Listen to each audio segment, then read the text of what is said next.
What's up guys, we've just finished this Golf 7. We've converted the whole front to 7.5. Everything is working the way it should. Did some black badges there to let it stand out.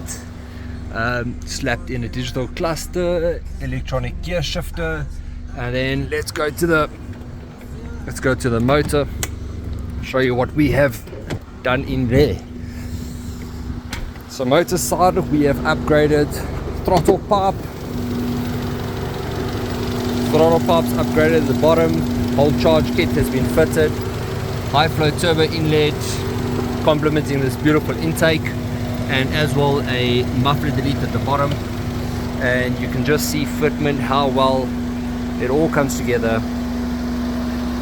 and the car is looking absolutely beautiful.